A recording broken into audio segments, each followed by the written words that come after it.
Innal hamdalillah nahmaduhu wa nasta'inuhu wa nastaghfiruh wa na'udzu billahi min shururi anfusina wa sayyiati a'malina may yahdihillahu fala mudhillalah wa may yudlilhu fala hadiyalah. Wa asyhadu an la ilaha illallah wahdahu la syarikalah wa asyhadu anna Muhammadan abduhu wa rasuluh. Allahumma shalli ala Muhammad wa ala alihi wa ashabihi wa man tabi'ahum bi ihsanin ila yaumiddin.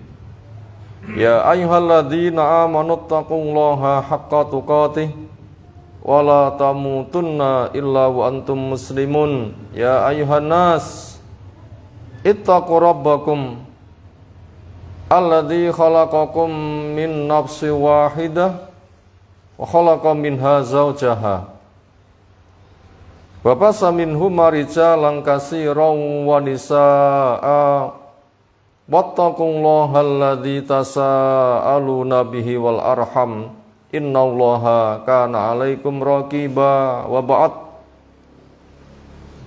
Fa inna asdaqal hadisi kitabullah wa khairal hadyi hadi Muhammadin sallallahu alaihi wasallam.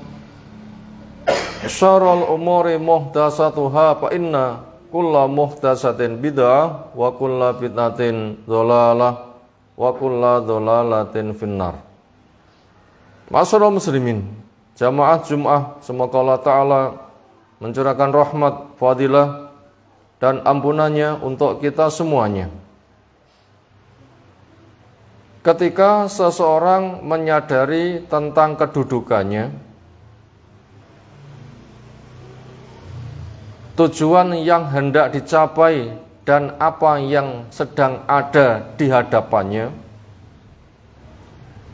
maka dia akan menempatkan diri pada posisi yang selamat. Sebagaimana telah kita ketahui, orang-orang di sekeliling kita sudah banyak yang mati.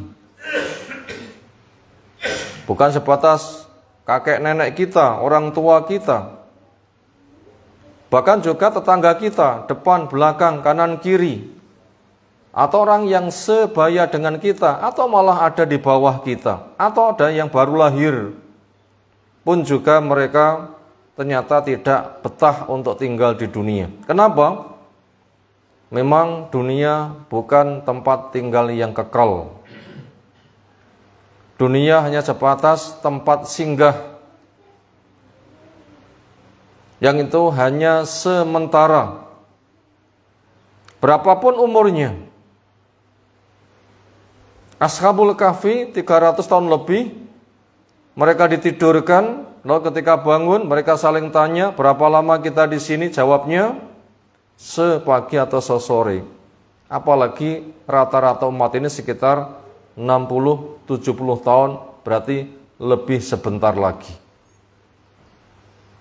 Ayol ikhwah, azza subhanahu wa ta'ala. Lalu tempat tinggal yang kekal itu di mana? Jawabnya di akhirat, di putaran akhir. Yang setelah itu tidak ada putaran kehidupan lagi. Yang ada kesengsaraan, naudzubillah min dzalik, atau keselamatan. Itu yang kita minta pada Allah Ta'ala. Kalau kita telah menyadari demikian, berarti kita wajib untuk menyiapkan apa yang kita butuhkan di masa depan, di alam kekal yang ada hanya neraka atau surga. Sementara yang diprogramkan untuk kita untuk menjadi penduduk surga, neraka supaya lewat saja. Makanya kesuksesan besar apa yang Allah firmankan, faman zuhziha 'anil nar wa udkhilal jannah faqad faz wa mal hayatud dunya illa mataul ghurur.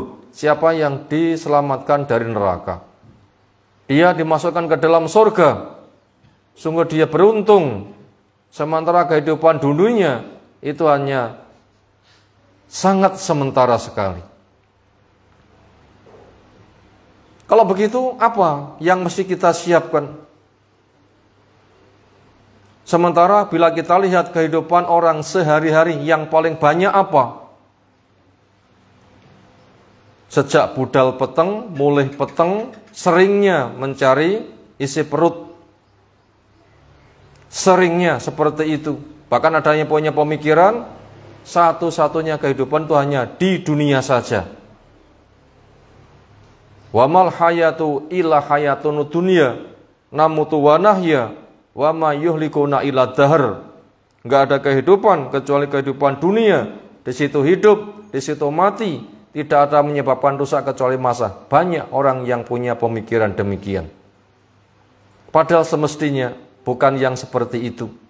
Itu hanya sebatas tempat untuk lewat.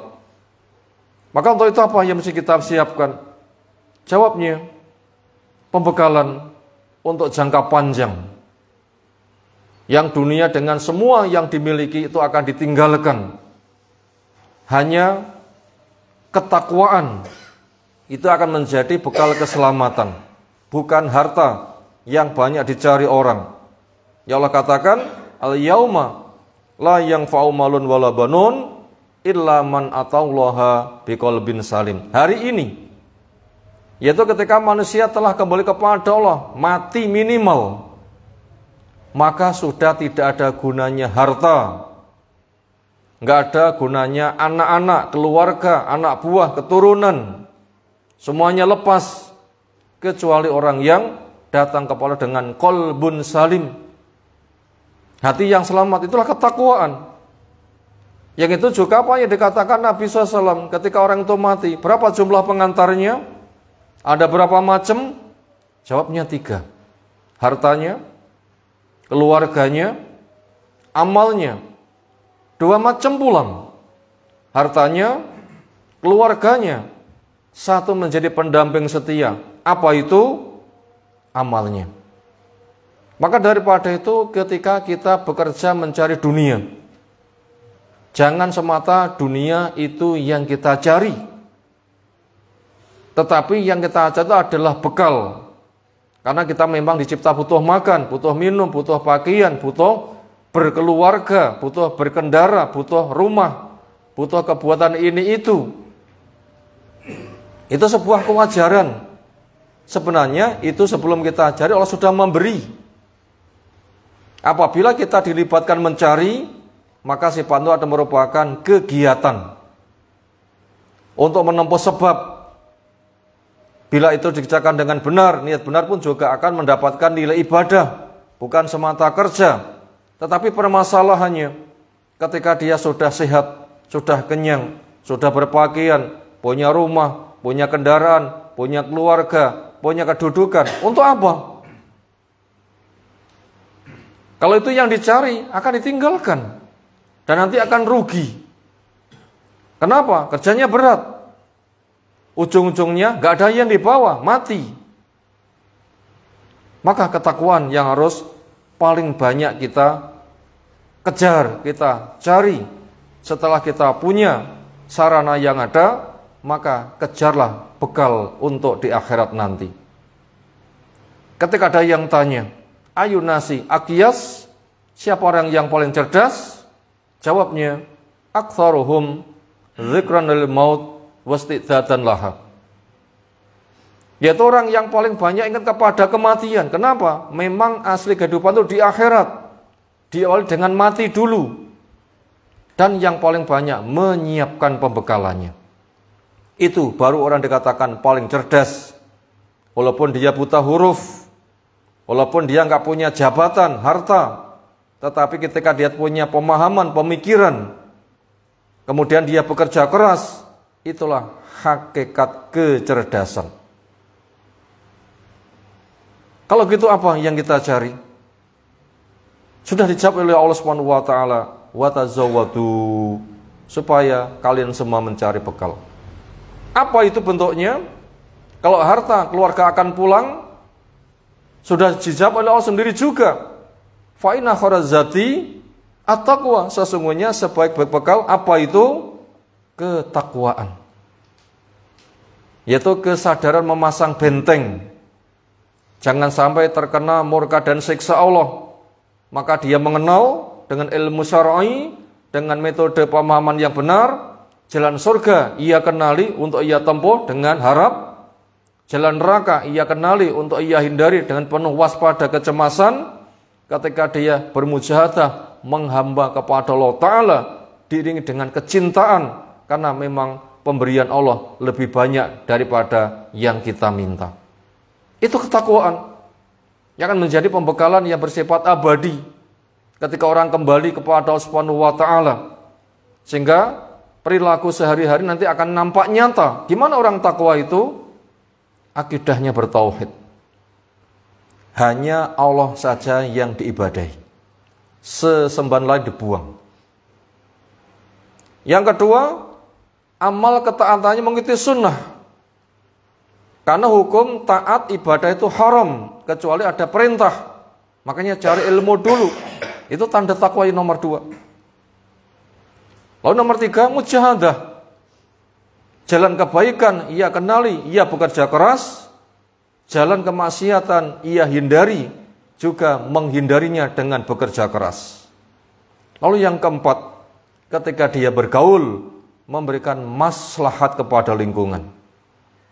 Apa yang bisa disumbangkan pada orang lain?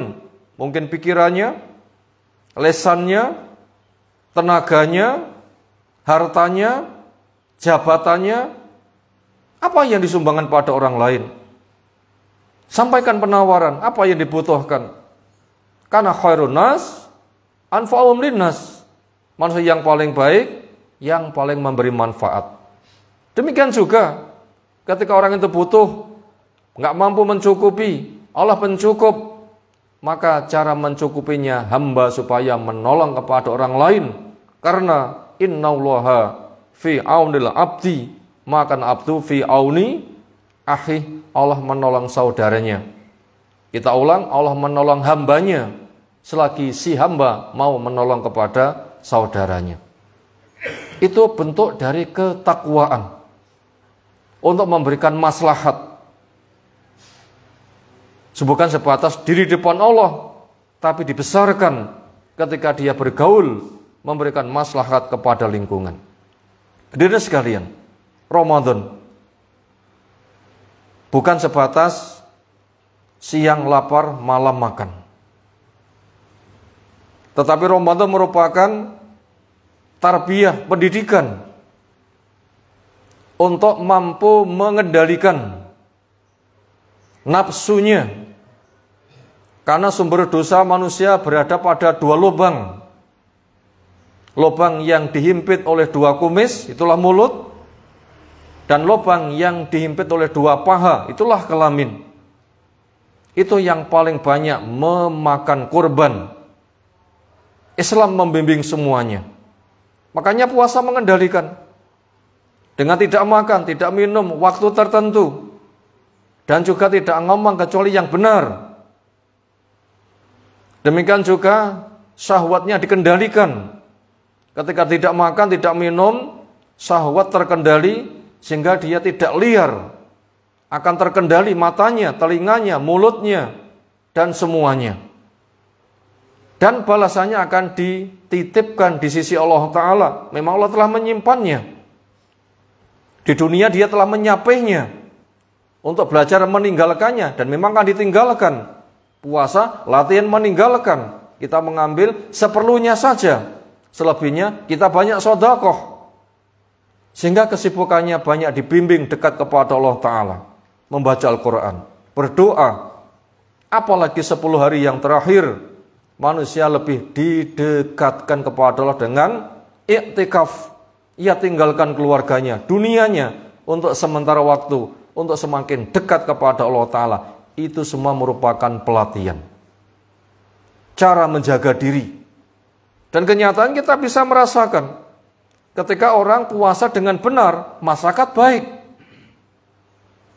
Mulut terjaga, tangan terjaga, pergaulan terjaga, kemakmuran semakin makmur. Ini merupakan pembekalan yang sangat luar biasa. Maka daripada itu, Ramadan merupakan pembekalan yang terbaik. Ketika itu berlalu meninggalkan kita, jangan sampai berlalu berburu begitu saja. Kenapa? Karena permasalahannya, Ramadan akan membimbing dengan puasa itu membuahkan takwa. Yang paling utama, takwa itu adalah terjaganya dari api neraka. Walaupun fadilah takwa di dunia akan diberi, sejak diberikan jalan keluar, rezeki datang dari arah yang tidak disangka, dicukupi, dimudahkan urusannya, digugurkan dosanya, dibesarkan pahalanya, dimudahkan urusannya, diberikan ilmu supaya dia bisa melangkah dengan baik. Itu fadilah-fadilah takwa di dunia. Tapi yang paling utama adalah terjaganya dia dari neraka, sehingga dia nanti masuk ke dalam surga. Maka untuk itu, pelatihan yang telah kita kerjakan, jaga. Ibaratnya orang itu safar jauh, pakai kendaraan. Puasa itu merupakan kayak mampir di pom, ngisi bensin. Setelah terisi, apakah ditinggal? Tidur? Kendaraan diparkir? Tidak. Dia masih punya perjalanan sangat jauh sekali. Kesanalah kita dibimbing. Dan hasil takwa, iya apa enggak nanti maslahatnya, itu akan ditunggu ketika proses nyawa dicabut. Karena innamal a'malu bil khawatim, nilai amal itu pada penghujungnya. Ketika dia sedang baik, nyawa dicabut, itulah kesuksesan. Walaupun sebenarnya dia pernah salah, tapi tobat. Atau dia telah latihan dan terjaga. Tapi yang celaka, sudah nggak punya persiapan, tingkah lakunya nggak ada pembekalan, ketika mati tidak ada kebaikan, sementara harta keluarga akan ditinggalkan, apa yang ia petik? Maka daripada itu, apa yang telah kita jalani jaga. Itulah pesan Nabi SAW, ta'ahadul Quran, fa'innahu asyadu tafalutan, minal ibil al-hurmul salbin habli. Jagalah Al-Quran, ilmunya, pengamalannya, termasuk puasanya dan ketaatan yang lain. Karena bila tidak dijaga lalu hilang, hilangnya lebih cepat daripada onta yang lepas daripada tali. Jagalah. Maka untuk itu, puasa kita jangan Ramadan saja. Syawal iringkan 6 hari. Syawal tidak boleh puasa itu hanya sehari ketika orang berhari raya. Selebihnya diisi dengan puasa, minimal 6. Nanti bulan-bulan berikutnya juga sama. Karena dengan Ramadan 30 hari, gitu penghitungan ketika digenapkan, Syawal 6 hari, itu hitungan 1 tahun. Berarti dia terjaga selama 1 tahun. Itu untuk 2 bulan. Ramadan dan Syawal.